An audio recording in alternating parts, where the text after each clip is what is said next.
저는 요즘 금요일마다 더포 PCS 관계 전도 훈련을 받고 있습니다.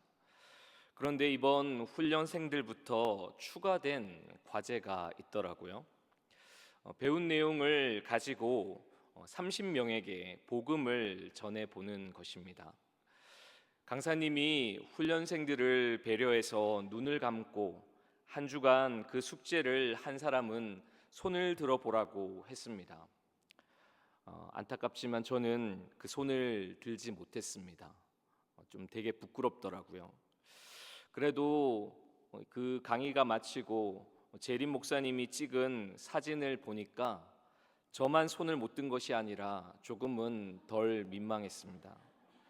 그리고 다음 날이었습니다. 제가 그렇게 이 PCS 훈련을 받고 그 부끄러움을 아는 채 다음 날이 되었는데, 이 유튜브 쇼츠를 보다가 재밌는 아재 개그가 있어서 씩 웃다가 아내와 아이들에게 들려주었습니다. 여러분 한번 맞춰보시겠습니까? 일본 수자원 공사 사장의 이름은 무엇일까요? 일본 수자원 공사 사장의 이름은 무엇일까요? 무라카와 스지마상. 네. 나름 반응이 좋아서 몇 개를 더 했습니다.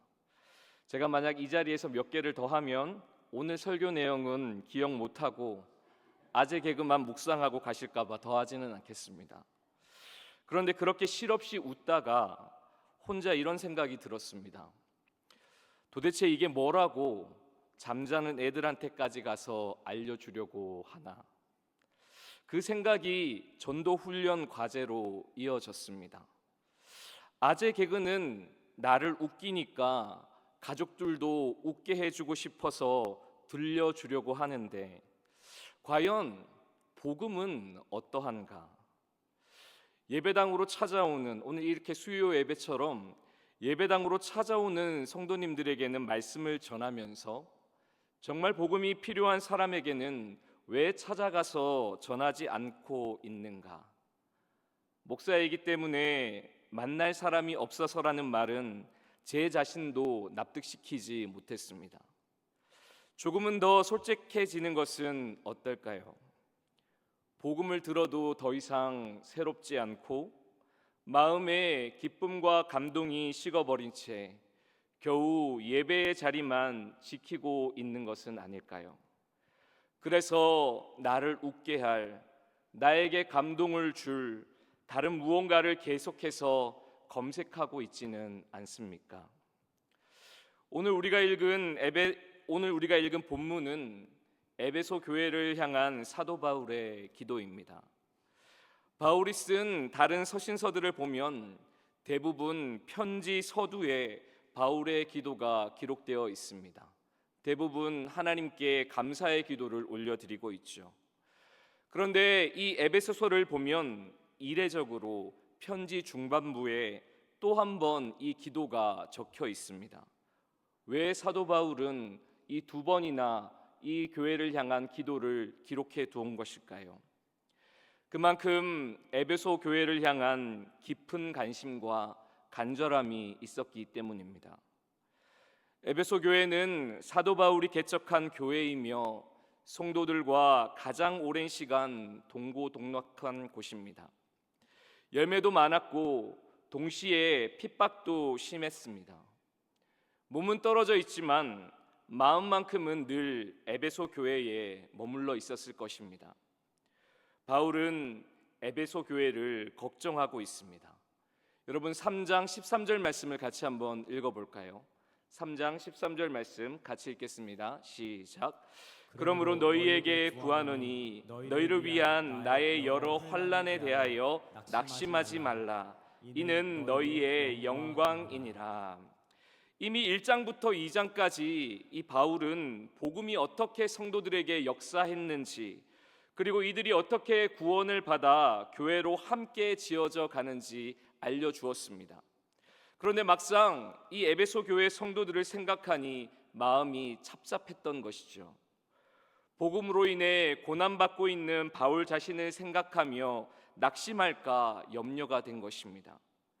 복음을 받아들이고 지적인 동의가 있어도 마음에 낙심이 찾아오면, 그 마음에 무너지면 거룩한 삶에 의문이 생기게 마련이죠.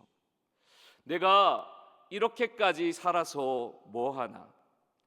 마음에 병이 들면 그동안의 수고에 회의감이 들고 영적 침체에 빠질 수 있습니다. 그런데 여러분, 영적인 슬럼프를 겪고 있는 성도에게 다가가 내가 마치 그 원인을 다 알고 있는 것처럼 너 기도 안 해서 그렇다, 너 말씀 안 봐서 그런 거다 이야기하면 과연 얼마나 도움이 될까요?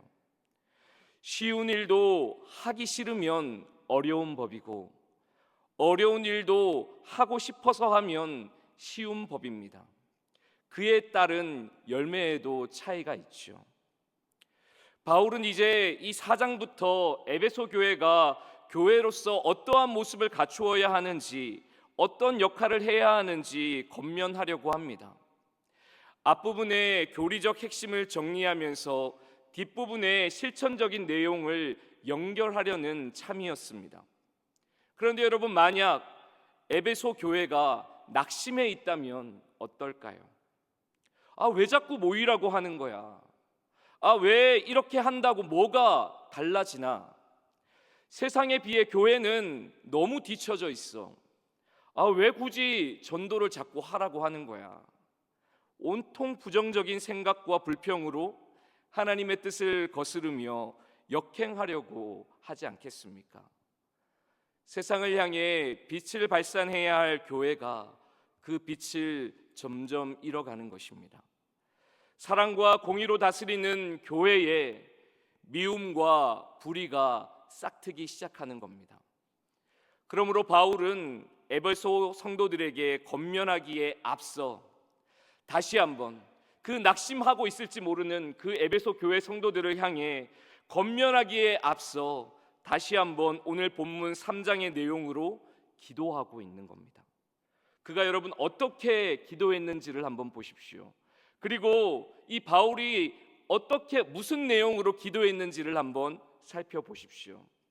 그래서 오늘 이 저녁 저와 여러분도 바울과 같이 그렇게 기도할 수 있기를, 그리고 우리 교회와 우리의 성도들을 위해서 바울과 같은 심정으로 기도하는 오늘 저녁이 되기를 간절히 소원합니다. 여러분, 먼저 14절과 15절을 같이 읽겠습니다. 14절과 15절 같이 읽겠습니다. 시작. 이러므로 내가 하늘과 땅에 있는 각 족속에게 이름을 주신 아버지 앞에 무릎을 꿇고 비노니. 바울은 기도의 대상자이신 하나님을 하늘과 땅에 있는 각 족속에게 이름을 주신 아버지라고 표현합니다. 여러분, 이 표현에는 중의적인 의미가 담겨 있죠. 우선은 하나님을 하늘과 땅에 있는 모든 피조물과 민족들을 창조하시고 구원하시는 위대한 분으로 묘사하고 있습니다. 그런데 여러분, 그 위대하신 하나님을 바울은 아버지라고 또 부르고 있지요. 가장 가까이에서 내 말에 귀 기울여 주고 들어줄 친근한 분으로 지금 묘사하고 있는 겁니다. 말로 다 표현할 수 없는 위대하신 분, 또 누구보다 나를 잘 알고 나와 친근하신 분, 그분이 바로 이 바울의 기도를 들으시는 하나님이시다라는 거죠. 하나님은 모르는 것이 없습니다. 하나님은 또 못하시는 것이 없습니다. 그래서 우리는 그 하나님을 전지전능한 하나님이다라고 말하죠. 그런데 그 하나님께서 또한 내 아버지가 되신다라는 겁니다. 아들은 아버지에게 무엇을 맡겨놓은 것도 아닌데 시도 때도 없이 달라고 합니다. 요즘은 초등학생들도 이 체크카드로 먹고 싶은 것, 사고 싶은 것을 사는 모양입니다. 그런데 저희 가정은 아직 그렇게 하지 않습니다.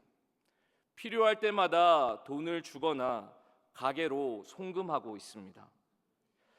첫째가 요즘 야구에 푹 빠져서 학원 마치고 국가정원에서 어두워질 때까지 친구들과 운동을 합니다. 그러다 보면 배가 고프지요. 목도 마르고. 그런데 그때마다 아빠랑 엄마한테 전화나 카톡을 넣습니다. 어제는 이랬습니다. 아빠, 지금 학교 앞 이마트 편의점인데 햄버거 먹게 2,800원만 보내주세요. 자주 보내기 때문에 저는 계좌번호도 묻지 않습니다. 예금주가 누구인지도 알고 있죠. 고향숙님. 그리고 카톡으로 보냈다 하면 끝이 납니다. 저는 여러분, 첫째가 다른 친구들처럼 카드를 만들어 달라고 조르지 않는 이유를 압니다. 우리가 그렇게 넉넉하지 않기 때문이겠죠. 그래도 아빠에게 서슴없이 연락해서 2,800원을 보내달라고 하는 건 아빠가 나를 위해 이 정도는 들어줄 수 있을 거라는 기대와 바람이 있기 때문 아니겠습니까? 귀찮을 것 같지만 아들을 생각하면 하나도 귀찮지 않습니다. 그 정도라도 들어줄 수 있다는 것이 오히려 다행이라고 생각이 들죠. 우리 하늘아버지는 어떠실까요? 나의 필요를 누구보다도 잘 아십니다. 내 소원을 꼭 들어주고 싶어 하십니다. 육신의 아버지는 아들에게 줄 수 있는 것이 제한적이지만 모든 영의 아버지 되시는 하나님에게는 제한이 없습니다. 하늘과 땅에 있는 각 족속에게 이름을 주신 그 위대하신 하나님은 불가능을 가능케 하시지요. 인간의 마음도 새롭게 하실 수 있습니다. 바울은 지금 그 하늘 아버지 앞에 무릎을 꿇습니다. 무릎을 꿇었다라는 표현이 구약 성경에는 줄곧 등장하지만 이 바울 당시의 유대인이나 헬라인, 로마 사람들의 기도 자세는 서서 기도했다라고 학자들은 이야기합니다. 그렇다면 지금 바울은 왜 이렇게 무릎을 꿇고 그 아버지 앞에 나아가 비는 것일까요? 어려서부터 신앙생활을 하신 분들은 무릎을 꿇는 것이 어색하지 않을 것입니다. 예배당에 장의자가 들어오기 전에는 대부분 예배당이 마룻바닥으로 되어서 막 끼익끼익 하는 소리도 났고요. 그죠? 그리고 저는 막 그 마룻바닥에서 놀다가 그 발바닥에 가시가 얼마나 많이 찔렸는지도 몰라요. 그렇게 마룻바닥에 방석을 깔고 앉아서 예배드렸던 기억들 있지 않으십니까? 예배당에 들어오면 우선 무릎을 꿇고 기도하는 것부터 배웠습니다. 그리고 기도 끝나면 양반 다리를 하고 말씀을 들었습니다. 다리를 펴는 것도 불손하다라고 말했기 때문입니다. 그리고 기도할 때는, 말씀을 듣고 다시 기도할 때는 또다시 무릎을 꿇었습니다. 무릎을 꿇는다는 것은 기도자의 깊은 경외심과 복종과 겸손을 나타내는 것입니다. 예수님은 십자가의 죽음을 앞두고 겟세마네 동산에서 무릎을 꿇고 아버지께 간절히 기도하셨지요. 스데반은 돌에 맞아 죽어가면서 무릎을 꿇고 마지막 기도를 올렸습니다. 지금 에베소 교회를 위해 기도하는 바울 역시 동일합니다. 간절함으로 이 교회를 향해 기도하고 있는 겁니다. 하늘의 뜻이 이 교회 위에 이루어지기를 바라는 마음으로. 지금 비록 내가 그 교회와 떨어져 있지만 그 교회의 성도들 이름 하나하나 생각이 나서, 그들의 얼굴이 너무나도 또렷이 생각이 나서, 하나님, 저 심령이 변화되어야 하겠습니다. 하나님, 저 심령이 강건해져야 되겠습니다. 그러는 마음으로 아버지 앞에 무릎을 꿇고 기도하고 있는 겁니다. 그렇다면 무엇을 구했습니까? 16절 말씀 한번 볼까요? 16절 말씀 같이 읽겠습니다. 시작. 그의 영광의 풍성함을 따라 그의 성령으로 말미암아 너희 속사람을 능력으로 강건하게 하시오며. 여러분, 여기에서 주목할 것은 속사람입니다. 속사람이 가리키는 것은 무엇일까요? 속사람이 쓰여진 다른 성경 구절을 찾아보면 그 용례를 조금 더 명확히 구분 지을 수 있습니다. 고린도후서 4장 16절 말씀인데요, 우리 앞에 나오는 말씀 같이 함께 읽겠습니다. 시작. 그러므로 우리가 낙심하지 아니하노니 우리의 겉사람은 낡아지나 우리의 속사람은 날로 새로워지도다. 아멘. 여러분, 속사람의 반대 표현은 겉사람입니다. 그런데 그 겉사람이 지금 낡아진다라고, 예전 개역 한글에는 후패해진다라고도 이야기를 했죠. 무슨 뜻입니까? 우리 인간의 육체가 점점 노쇠해져 간다라는 뜻이죠. 그러니까 이 겉사람은 약해지는 인간의 육체를 가리키는 겁니다. 그렇다면 육체의 반대인, 이 겉사람의 반대인 속사람은 무엇을 의미할까요? 우리의 마음을 이야기하는 겁니다. 여기에서 주의를 드리자면, 에베소서 뒤에 4장에 나오는 4장을 보면 이 옛사람과 또 새사람이 등장하는데요, 복잡하죠? 겉사람, 속사람, 옛사람, 새사람, 거기인 것 같은데 그래도 엄연히 신학적으로는 차이가 있습니다. 옛사람과 새사람, 겉사람과 속사람은 다릅니다. 옛사람과 새사람은 그리스도인이 회심하기 전과 후의 상태를 나타내는 것이고, 겉사람과 속사람은 앞서 말씀드린 것처럼 우리의 육체와 마음을 구분하는 표현이기 때문입니다. 그러므로 바울은 지금 에베소 교회 성도들의 옛사람과 새사람이 아닌 속사람, 그들의 마음이 강건하게 되기를 기도하고 있는 것이죠. 이해가 되십니까, 여러분? 성도들의 마음이 강건해져야 하는 이유가 무엇일까요? 에베소 교회를 한번 상상해 보십시오. 2000년 전에 세워진 그 에베소 교회를 한번 상상해 보십시오. 태어날 때부터, 그 에베소 지역에서 태어난 사람이라면 태어날 때부터 이 아데미 여신의 신전이 집 근처에 있었을 것입니다. 가족은 물론 도시의 모든 사람들이 이 여신을 숭배했겠죠. 특별한 절기가 되면 외국인들을 비롯해 타 도시에 있는 사람들까지도 이 절기에 맞춰서 절하기 위해 찾아왔을 것입니다. 당연히 여러분, 이 에베소 지역은 관광 명소처럼 사람들로 붐비고, 주민들은 아데미 신전을 의존해 생계를 유지하지 않았겠습니까? 그런데 갑자기 바울이 찾아와 복음을 전했습니다. 어려서부터 가지고 있던 생각의 틀을 완전히 산산조각 낸 것이죠. 아데미 여신이 우리의 젖줄이고 우리의 밥벌이고 우리가 의존해야 될 것이라고 어려서부터 배우고 들었는데, 이 바울이 전한 그 복음은 이 아데미 여신이 우상이며 헛되고 헛된 것임을 깨닫게 해준 것입니다. 믿음의 눈이 열린 것이죠. 그리고 앞서 말씀드린 것처럼 젖줄기와 같았던 그 아데미 여신을 떠나 그 마음에 예수 그리스도를 구주로 영접하였을 때, 복음은 또다시 이 성도들에게 도전을 해옵니다.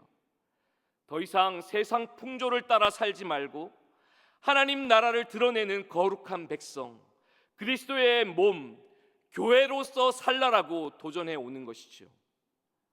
여러분, 이 도전 앞에 그렇게 교회가 되고자 자기가 결단을 했을 때 어떤 시련이 찾아오겠습니까?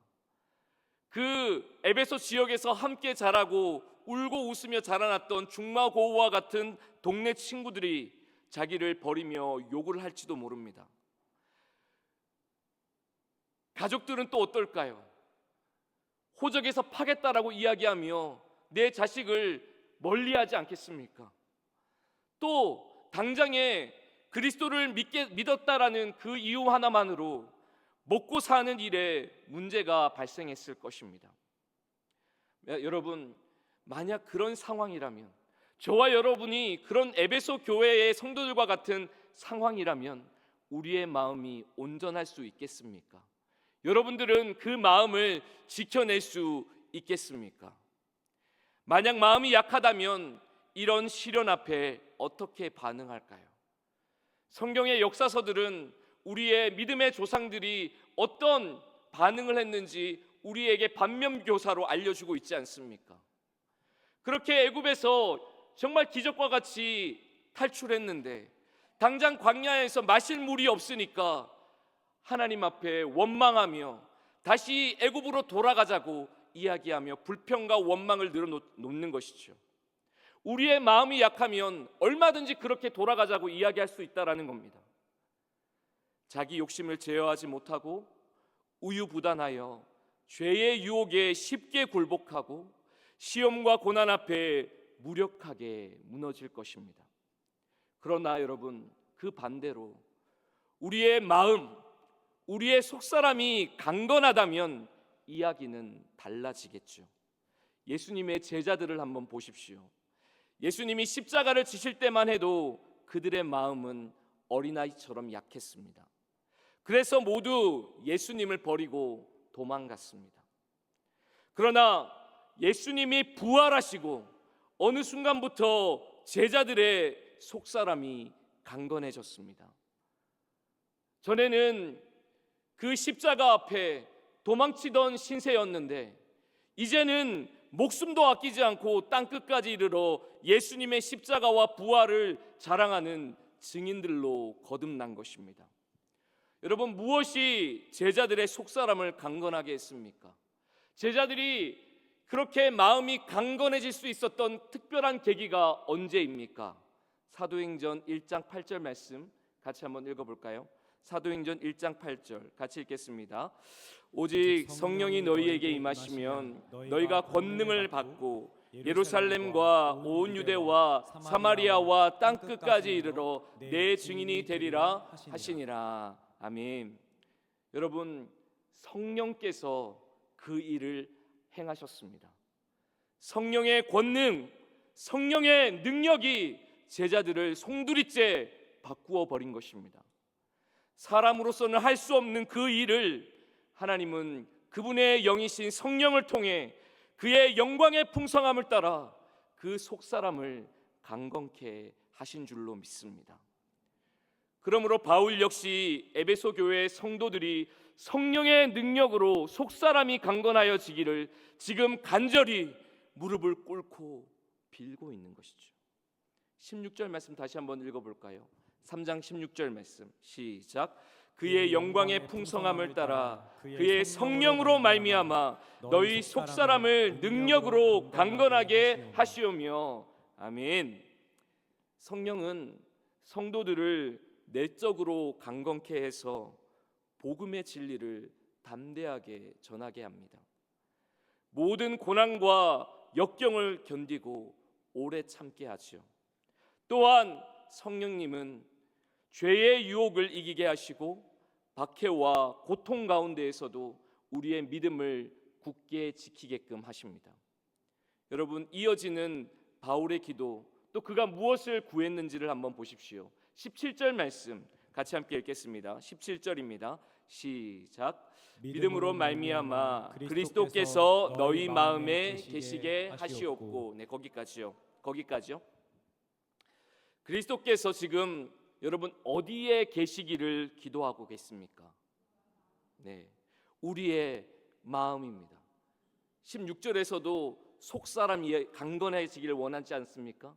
그런데 17절에 이어서 그리스도가 너희 마음에 계시기를 원한다라고 기도합니다. 주님께서 우리의 머리에 지식과 정보의 형태로 거하시는 것은 온전한 거하심이 아닙니다. 전 인격을 가리키는 우리 마음에 예수님이 계셔야 한다라고 바울은 말하고 있는 것이죠. 어떤 신학자는 이렇게 말합니다. 그리스도 예수와의 인격적인 교류는 없다. 예수는 하나님 앞에 온전하게 살았던 도덕과 윤리의 모델이지 우리와 실제로 교류하는 사람은 아니다. 그래서 예수는 그냥 모델로서만 알기만 하면 된다고 말하는 학자들도 있습니다. 그러나 여러분, 성경이 무엇을 말합니까? 예수님이 승천하시기 직전에 그 제자들에게 무엇이라고 말씀하셨습니까? 마태복음 28장 마지막 대지상 명령에 이렇게 말하고 있지 않습니까? 내가 세상 끝날까지 너희와 항상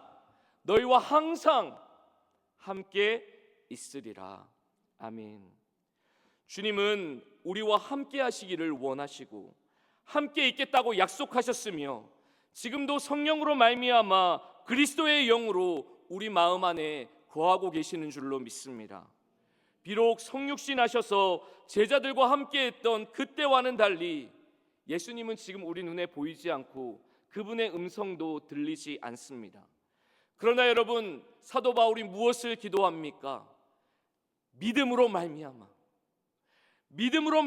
그 마음에, 너희 마음에 예수님을 모시라고, 그 예수님과 함께 거하라고 기도하고 있습니다. 그 마음에 예수님이 거하시는 사람은 그의 말과 행동으로 예수님과 함께 있음을 들려주고 보여주게 됩니다.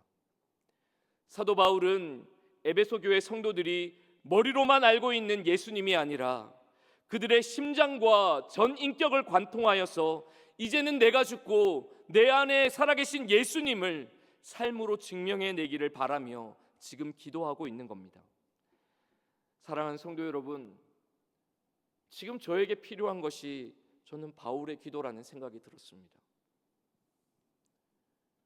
잠들기 전에 핸드폰을 켜서 나를 웃게 해줄 그건 무엇인가를 검색하는 것이 아니라 바울과 같이 약해져 있고 시들어버린 내 마음을 주님 앞에 부끄러움 없이 가지고 나아가서 하나님, 내 마음을, 이 속사람을 성령의 권능으로 말미암아 강건케 하여 주시옵소서. 여러분, 지금 우리에게 필요한 기도가 이 바울의 기도 아니겠습니까? 교회가 감당해야 할 많은 사역들을 위해 기도해야겠지요. 그러나 그 이전에 선행되어야 하는 것이 바로 자신의 신앙을 놓고 하나님께 마주 앉아 무릎을 꿇고 기도하는 것이 먼저 선행되어야 하지 않겠습니까? 우리의 속사람은 어떻습니까? 내 마음에 예수님이 계십니까? 바울과 같이 기도하는 저와 여러분들이 되시기를 예수님의 이름으로 축원합니다. 성령의 능력으로 나의 속사람을 강건케 하옵소서. 믿음으로 그리스도께서 내 마음에 계심을 확신케 하옵소서. 위대하신 하늘아버지께서 우리의 기도를 들으시고 응답해 주실 줄로 믿습니다. 여러분, 마지막으로 한 가지만 더 살펴보겠습니다. 17절 중반절부터 19절까지의 말씀입니다. 17절 중반부터 19절까지의 말씀 같이 읽겠습니다. 시작. 너희가 사랑 가운데서 뿌리가 박히고 터가 굳어져서 능히 모든 성도와 함께 지식에 넘치는 그리스도의 사랑을 알고 그 너비와 길이와 높이와 깊이가 어떠함을 깨달아 하나님의 모든 충만하신 것으로 너희에게 충만하게 하시기를 구하노라. 아멘. 성경은 성도들의 신앙의 여정을 나무에 줄곧 비유합니다. 우리가 잘 알고 있는 여러분 시편 1편 3절에 이런 말씀이 있죠. 같이 한번 읽어볼까요? 시편 1편 3절 말씀 같이 읽겠습니다. 시작. 그는 시냇가에 심은 나무가 철을 따라 열매를 맺으며 그 잎사귀가 마르지 아니함 같으니 그가 하는 모든 일이 다 형통하리라. 그리고 여러분 예레미야 17장 8절 말씀인데요. 저는 우리 교회에 오시는 새가족, 제가 담당하는 마을 새가족에게 거의 이 말씀으로 권면을 합니다. 예레미야 17장 8절 말씀도 같이 한번 읽어보겠습니다. 시작. 그는 물가에 심어진 나무가 그 뿌리를 강변에 뻗치고 더위가 올지라도 두려워하지 아니하며 그 잎이 청청하며 가무는 해에도 걱정이 없고 결실이 그치지 아니함 같으리라. 아멘. 여러분 시편 1편과 이 예레미야 17장 말씀 어딘가 비슷한 부분이 있지요. 이 두 구절이 좀 맥락이 비슷합니다. 어떤 부분이 비슷합니까? 하나님을 의지하고 그 하나님을 의뢰하는 사람은 물가에 심어진 나무 또는 시냇가에 심은 나무와 같은 복을 받게 될 것이다라고 하나님께서 약속해 주고 계십니다. 그런데 오늘 이 에베소서 3장에도 바울이 비슷한 이야기를 하고 있습니다. 여러분, 우리 마음에 계신 예수님, 여러분들은 그 예수님을 어떤 분이라고 정의하고 계십니까? 오늘 이 에베소서 말씀을 준비하면서 예수님은 완전한 사랑 그 자체라고 저는 정의해 보려고 합니다. 의인을 위해 죽는 것도 쉽지 않은 이 세상에 아무 흠도 죄도 없으신 예수님은 나 같은 죄인을 살리기 위해 자신의 생명을 버리셨습니다. 예수님의 완전한 사랑은 나의 허물을 덮고 죄에서 자유를 주셨으며 하나님의 자녀라는 새로운 신분도 얻게 하셨습니다. 그 예수님께서 여러분 내 마음에 계시며 끊임없이 사랑하라라고 명령하십니다. 무엇하라고 명령하신다라고요? 사랑하라고. 예수님이 나를 구원하기 위해 그 완전한 사랑을 보여주셨듯이 나도 다른 누군가를 위해, 타인을 위해 그렇게 사랑하라라고 명령하십니다. 내 안에 계신, 내 마음에 계신 그 예수님이 그 사랑에 뿌리를 내리면, 여러분 그 사랑에 뿌리를 내리면 우리는 무엇을 공급받겠습니까? 너무 어려운 질문을 했나요?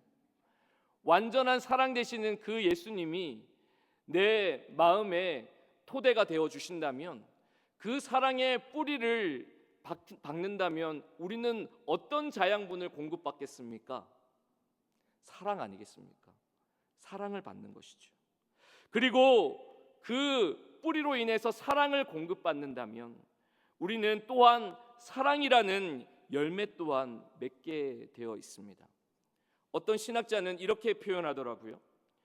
예수님의 사랑을 섭취해서 우리는 이웃 사랑으로 배설하는 것이다. 처음에는 그 뿌리가 가늘어서 예수님의 사랑을 섭취하는 양도 또 열매를 맺는 것도 많지 않을 것입니다. 그러나 그 뿌리가 굵어지고 깊어져서 사랑이라는 토대에 박히고 또 그 토대가 굳어진다면 어떻게 될까요? 사도 바울이 말하는 것처럼 능히 지식에 넘치는 그리스도의 사랑을 우리는 알게 될 것입니다. 세상이 말하는 사랑과는 감히 비교할 수 없는 그리스도의 사랑, 지식으로 다 설명할 수 없는 예수님의 사랑이 어떠한지를 알게 될 것이다 라는 겁니다.